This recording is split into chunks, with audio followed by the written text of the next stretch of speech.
Hello students, कैसे हैं आप सब। आशा करते हैं कि आप सभी अपने घर पर रह करके ही अध्ययन अध्यापन का कार्य अपना संचालित कर रहे हैं।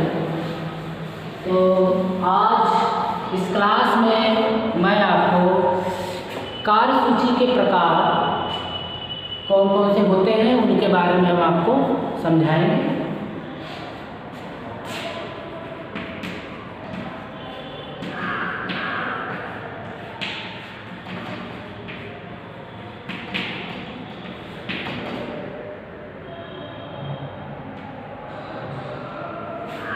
कार्यसूची के प्रकार तो एक तो हमने बताया था संक्षिप्त कार्यसूची,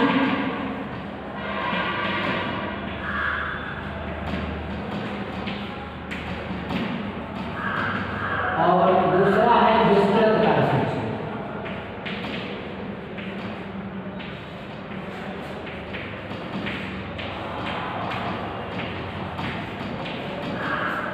संक्षिप्त कार्यसूची और विस्तृत कार्यसूची, ये हमारे दो प्रकार हैं।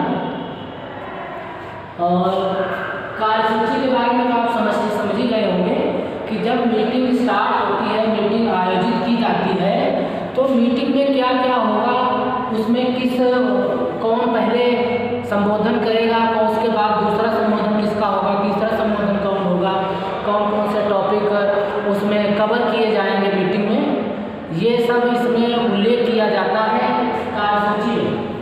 तो कार्यसूची को दो भागों में डिवाइड किया गया है। इसकी दो कैटेगरी नियत की गई है। पहली कैटेगरी है संक्षिप्त कार्यसूची और दूसरी कैटेगरी है विस्तृत कार्यसूची। और इनके अंतर्गत आपको समझना है कि ये दोनों क्या होती हैं, दोनों का उपयोग किस तरीके से किया जाता है, किस तरीके से ये दोनों का उपयोग होता है मीटिंग के लिए। तो संक्षिप्त कार्यसूची में मैंने आपको बताया था कि ये कार्यसूची जो होती है शॉर्ट में कार्यसूची बनाई जाती है। संक्षेप में इसको लिखे जाने के कारण इसको ही संक्षिप्त कार्यसूची का नाम दिया जाता है। और इसमें मैंने आपको बताया था, इसके अंतर्गत कहीं पर यदि अंशों का हस्तांतरण है, इस प्रकार का टॉपिक इसमें लिखा जाएगा, या फिर इसमें सूक्ष्म को पढ़ना, संचालकों का चुनाव, अंकेक्षकों की नियुक्ति, वित्त विवरण प्रस्तुत करना, इस प्रकार का संक्षेप में लिखा जाएगा। सिर्फ अगर उसका वही टाइटल ही अगर लिख दिया गया है तो आप समझ लो कि ये संक्षिप्त कार्यसूची है। इसमें जैसे सूक्ष्म पढ़ना,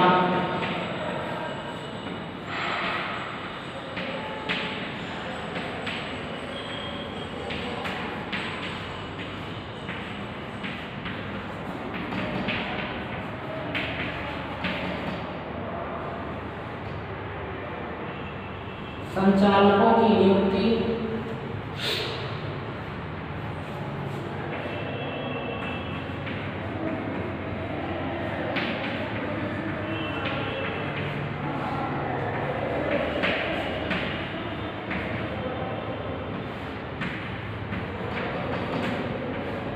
वित्त विवरण प्रस्तुत करना, संचालकों की नियुक्ति नहीं, संचालकों का चुनाव, इनका चयन किया जाता है, चयनित किए जाते हैं। और अंकेक्षकों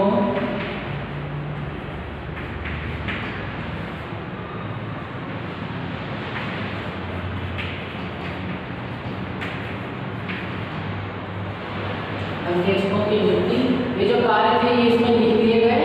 और लास्ट में इसमें लिख दिया गया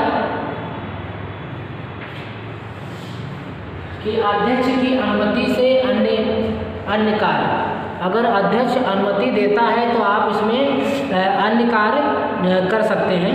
अगर कोई अन्य मीटिंग में चर्चा करनी है तो अध्यक्ष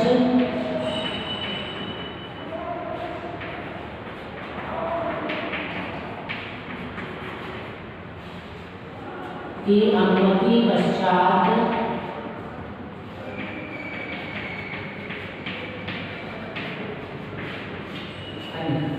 तो इसमें ये होने हैं और ये अगर कोई अन्य होना है तो उसमें से पहले जो अध्यक्ष है, जो मीटिंग का अध्यक्ष है, उसकी परमिशन लेनी होगी तभी होगा। तो ये कितना शॉर्ट में लिखा है, कम पॉइंट होते हैं, कम बिंदु होते हैं। तो इसी प्रकार इसीलिए इसको हम संक्षिप्त कार्यसूची के नाम से जानते हैं। इसका नाम संक्षिप्त कार्यसूची रखा गया है। ये आप सभी लोग अच्छी तरीके से समझ गए होंगे। उसके पश्चात विस्तृत कार्यसूची। विस्तृत कार्यसूची में इसमें प्रत्येक को विस्तार से समझाया जाता है, उसका उल्लेख विस्तार से किया जाता है।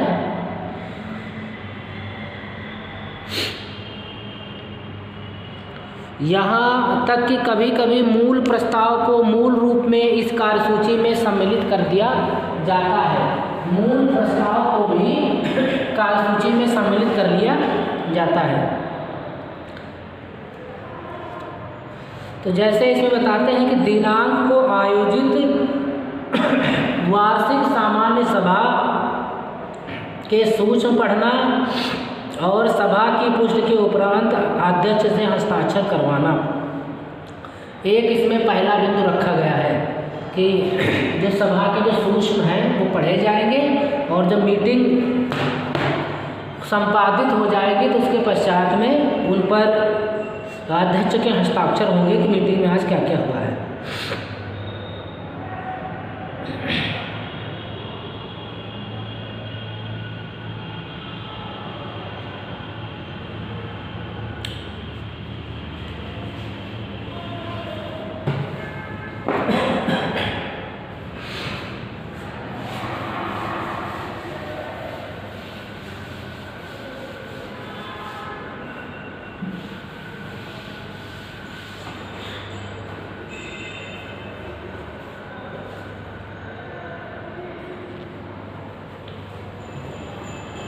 जो विस्तृत कार्यसूची है आज उसके बारे में थोड़ा सा समझिए।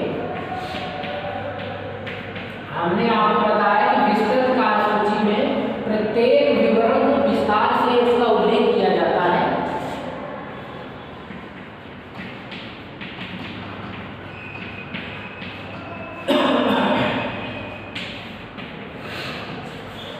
जैसे इसमें लिखा कुछ इस तरीके से लिखा जाएगा, जब आप ध्यान दीजिएगा। दिनांक, यहाँ पर कोई भी दिनांक हो सकती है, को आयोजित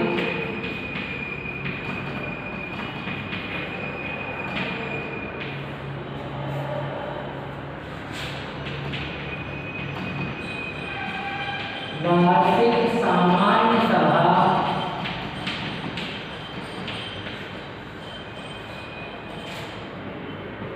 के सूक्ष्म पढ़ना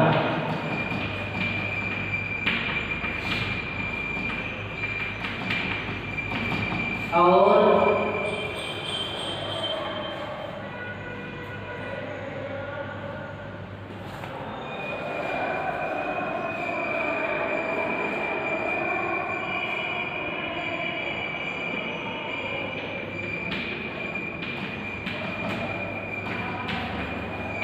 सभा की समाप्ति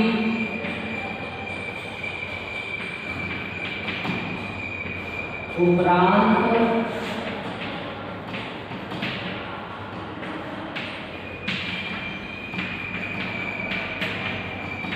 अध्यक्ष के हस्ताक्षर कराना। अध्यक्ष के हस्ताक्षर। अब इसमें ये लिख दिया गया कि पहला पॉइंट इसमें क्या किया जाएगा। सभा कौन सी थी? ये वार्षिक सामान्य सभा थी, वर्ष में होने वाली वार्षिक सामान्य सभा। और ये आयोजित जिस तारीख को की जाएगी वो दिनांक इतने को आयोजित वार्षिक सामान्य सभा, जो सभा जिससे रिलेटेड है कि आयोजित अंशधारियों की सामान्य सभा के सूक्ष्म पढ़ना। सूक्ष्म में जो संक्षेप में जो कार्रवाई होनी है, कौन कौन से पॉइंटों का, वो सब इसमें पढ़े जाते हैं। यहाँ इन बातों का उल्लेख होगा इस सभा में, तो वो पढ़ना। और सभा की समाप्ति जब हो जाएगी तो उन सूक्ष्मों पर उनके हस्ताक्षर, अध्यक्ष के हस्ताक्षर करवाना। तो ये पहला इसमें तरीके से इसका उल्लेख किया जाएगा।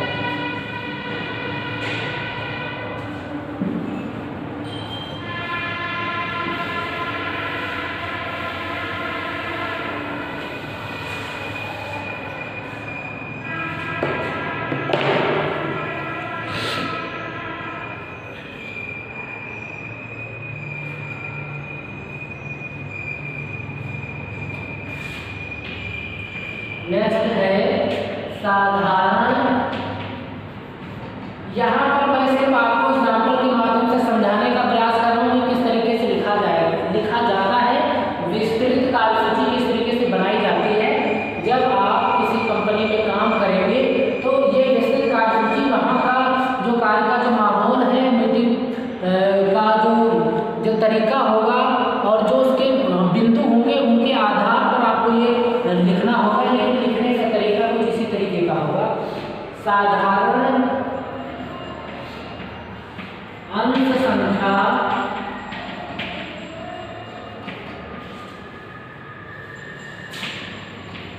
10 से 20 तक, 10 से 20 तक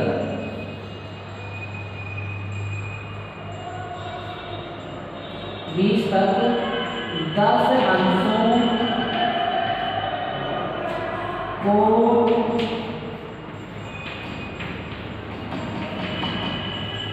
अंशों को वर्तमान अंशधारी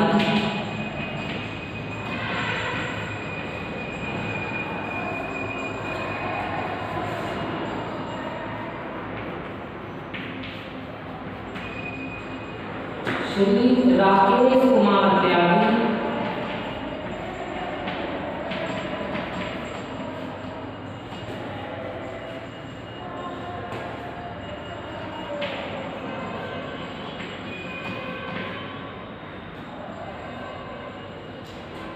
पुत्र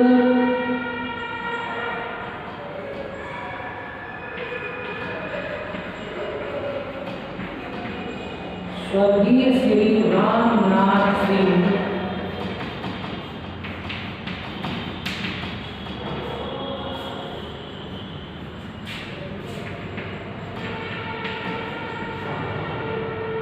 सिंह त्यागी से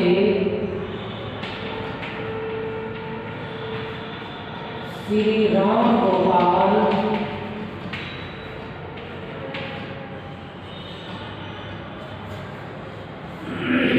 वर्मा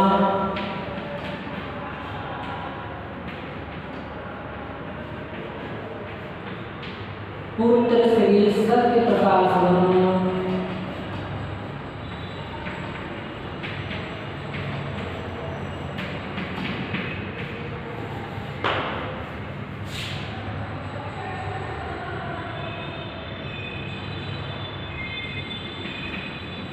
को हस्तांतरण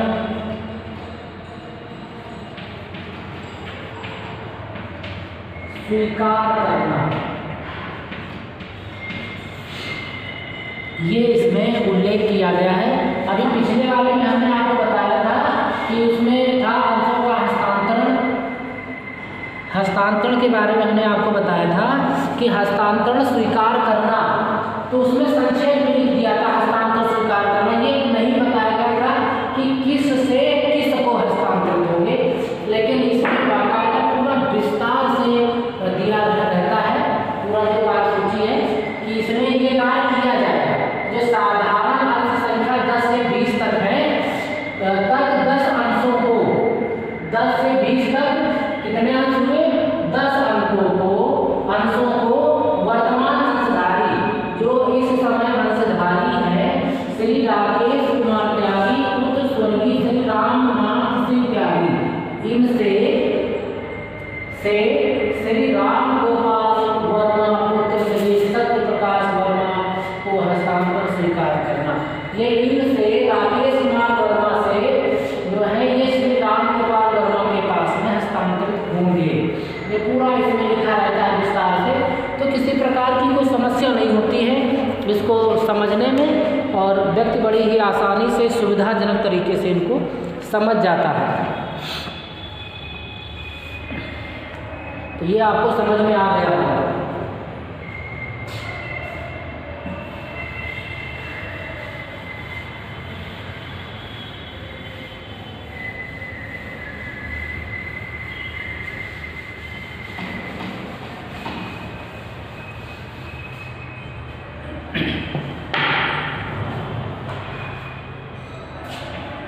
नेक्स्ट है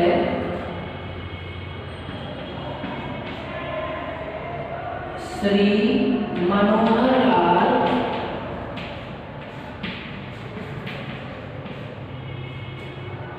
गोयल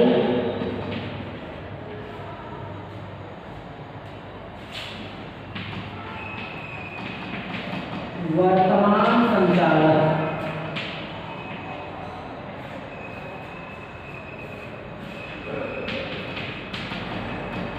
के स्थान पर श्री एम के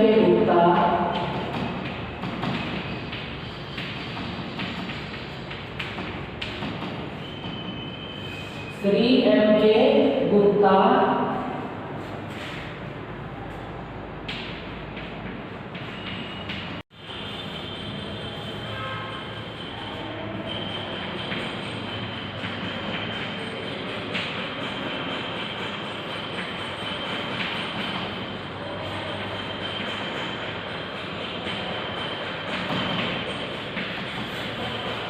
तो ये आपने देखा कि इसमें लिखा है कि श्री मनोहर लाल गोयल वर्तमान संचालक के स्थान पर श्री एम के गुप्ता को संचालक नियुक्त करना, ये हमारा दिया हुआ है विस्तृत कार्यसूची में, इस प्रकार से लिखा जाता है। लेकिन अगर हम संक्षिप्त कार्यसूची की बात करें तो कैसे लिखेंगे? यहाँ पर हम लिखेंगे संचालकों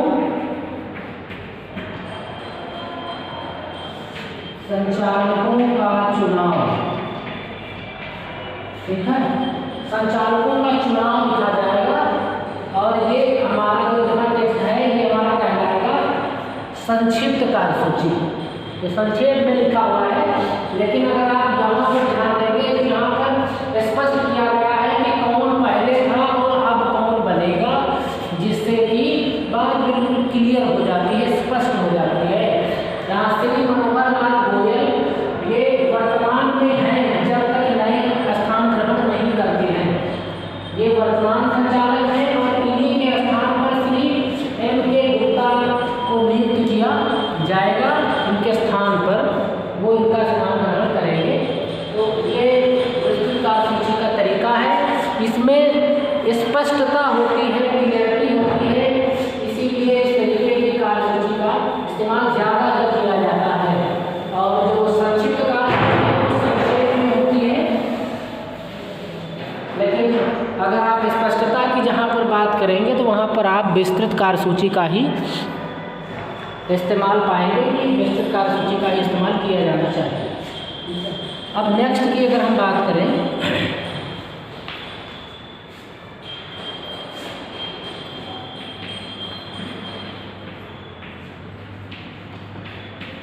श्री धर्म सिंह एंड कंपनी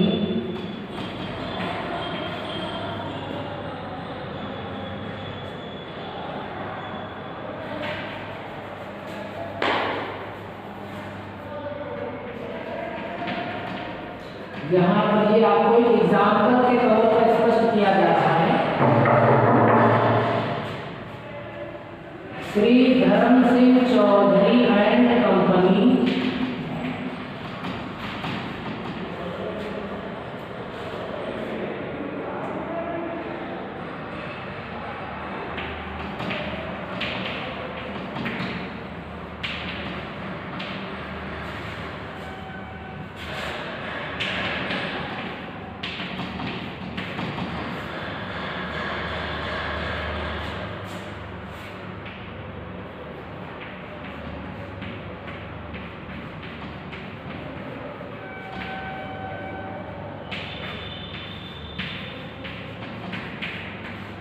पद पर पुनः नियुक्ति करना, ये आपका दिया हुआ है श्री धर्म सिंह एंड कंपनी।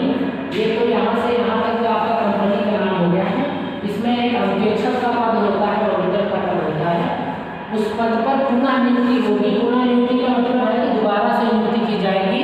कोई पूर्णकालिक पद नहीं है, अंशकालिक पद है, तो इसमें नियुक्ति होती रहती है। कुछ समय पश्चात जब उसका कार्यकाल समाप्त हो जाता है तो उसमें फिर से नियुक्ति होनी है अंकेक्षक की। तो इस तरीके से आप इसका लिख सकते हैं। अगर आप इसमें संक्षिप्त कार्यसूची की बात करेंगे, इसको आप लिखेंगे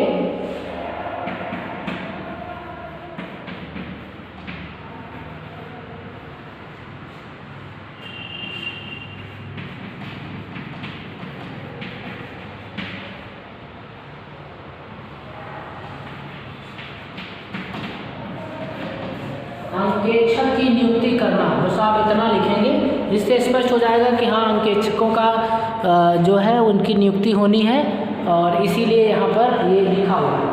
लेकिन जब आप विस्तृत कार्यसूची की बात करेंगे तो वहाँ पर हमको पूरा समझाना पड़ेगा कि कहाँ पर होनी है अंकेक्षकों की नियुक्ति इत्यादि इत्यादि के बारे में। ये दोनों में अंतर है।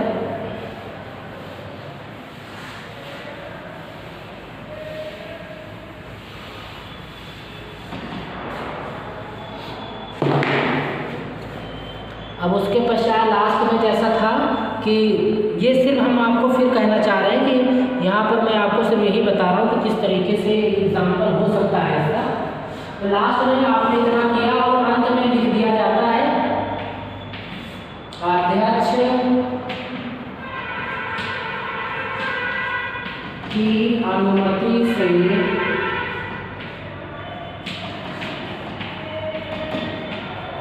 अन्य कार्य, अध्यक्ष की अनुमति से अन्य कार्य, अगर कोई मीटिंग में रह गया है कोई इस पर चर्चा होने के लिए तो आपको अध्यक्ष की अनुमति लेनी होगी, बस। तो ये था एक विस्तृत कार्यसूची का तरीका, जिसमें हम स्पष्ट करते हैं कि क्या क्या हमको किस तरीके से लिखना होता है। तो विस्तृत से आपने देखा इसमें हमको विस्तार से लिखना होता है, विस्तार से रूपरेखा बतानी होती है कि किस तरीके से कार्य की प्रक्रिया जो है वो संपादित की जाएगी।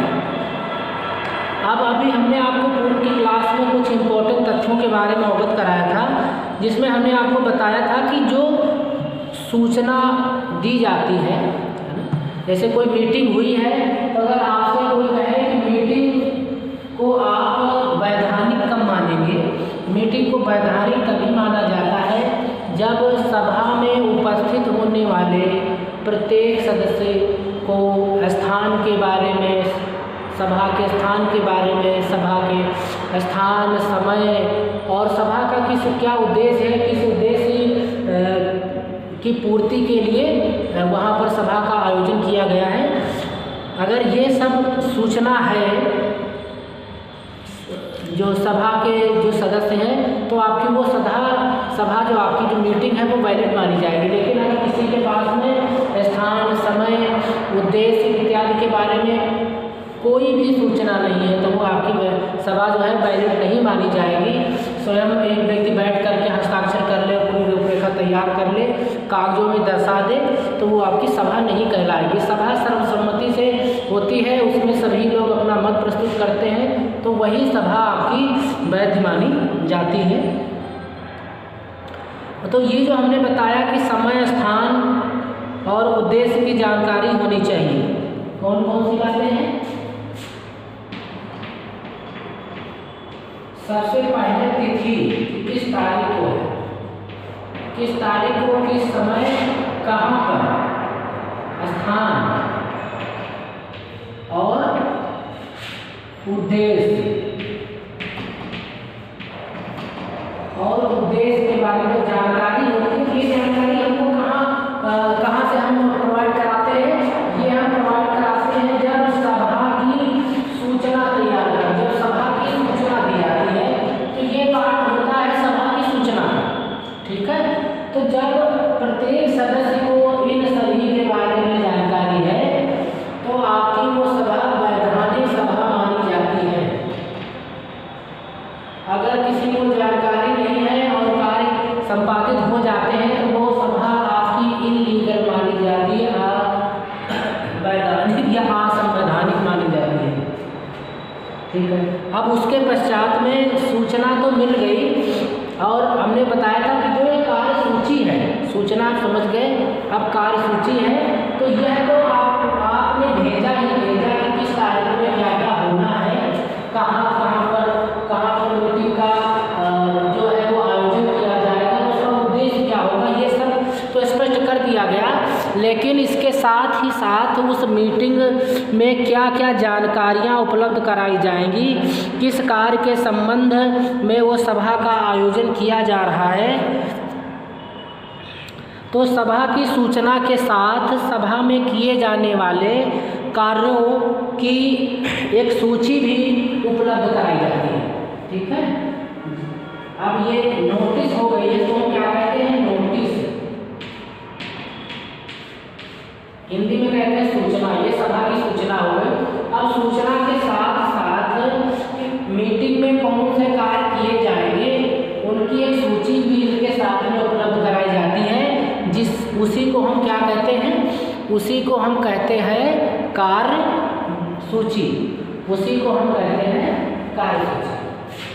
फिर से हम आपको यहाँ पर स्पष्ट इसलिए करवा रहे हैं जिससे कि आपको सूचना और कार्य सूची में अंतर समझ में आ जाए कि पहले जब नोटिस भेजी जाती है इसमें समय इन सब के बारे में जानकारी होती है, लेकिन नोटिस के साथ ही सभा में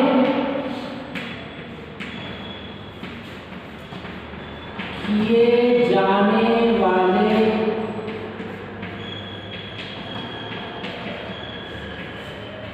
कार्यों की सूची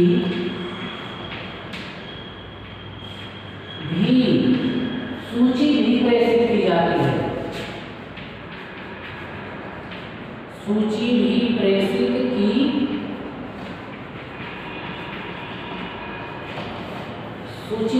की जाती है। एक तो नोटिस और साथ में ये सभा में कौन कौन सी चीजें होंगी जिन पर चर्चा होगी, क्या कार्यक्रम रहेगा, क्या उसका करिकुलम है, ये सब कुछ भेजा जाता है।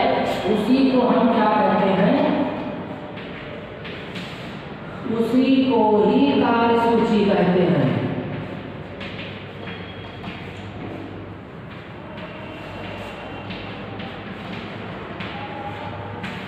उसी को कार्य सूची कहते हैं। ठीक है, अब ये थोड़ा सा आपको स्पष्ट हुआ होगा।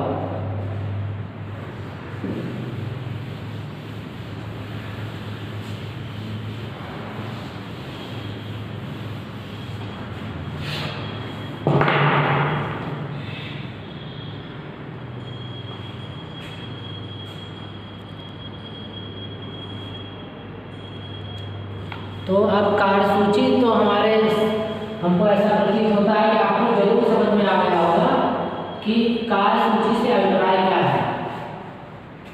तो सभा में किए जाने वाले कार्यों की जो सूची होती है उन्हीं को हम कार्य सूची कहते हैं और ये भेजे जाते हैं नोटिस के साथ। तो कार्य सूची का जो अर्थ है वो आपको स्पष्ट हो गया होगा कि कार्य सूची का क्या अर्थ होता है, क्या इसकी मीनिंग क्या होती है। इसका क्या मीनिंग है, इसकी मीनिंग है सभा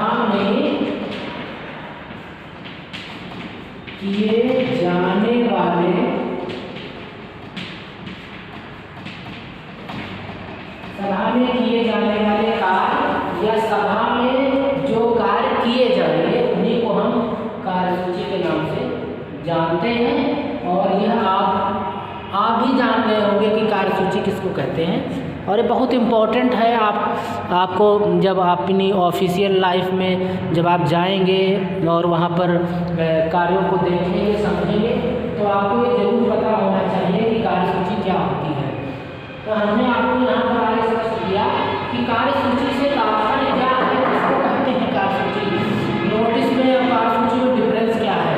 नोटिस कार्य सूची दोनों एक नहीं होती हैं। नोटिस के माध्यम से सिर्फ और सिर्फ सभा में उपस्थित होने वाले सदस्यों को इसकी सूचना दी जाती है, इन्फॉर्मेशन दी जाती है।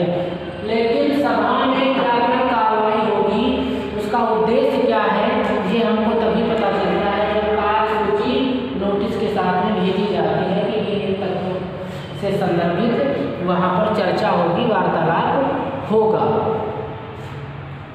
और उसके पश्चात हमने आपको बताया कि कौन से प्रकार की कार्य सूची होती है। एक तो हमने आपको बताया संक्षिप्त कार्य सूची और दूसरा विस्तृत कार्य सूची। संक्षिप्त कार्य सूची में प्रत्येक कार्य का विवरण होता है, संक्षेप में दिया जाता है। और विस्तृत कार्य सूची में कार्य का विवरण विस्तार से दिया जाता है, स्पष्ट करके समझाते हुए उसमें उसका उल्लेख किया जाता है। तो आज की ये जो क्लास थी कार्य सूची, ये आप समझ चुके होंगे अच्छी तरीके से। और इसको इंग्लिश में एजेंडा भी कहते हैं। ठीक है, तो सभी जो मीटिंग होती है, मीटिंग एक एजेंडा के तहत होती है। एक एजेंडा को ध्यान में रखते हुए मीटिंग प्रतिपादित की जाती है, संपादित की जाती है।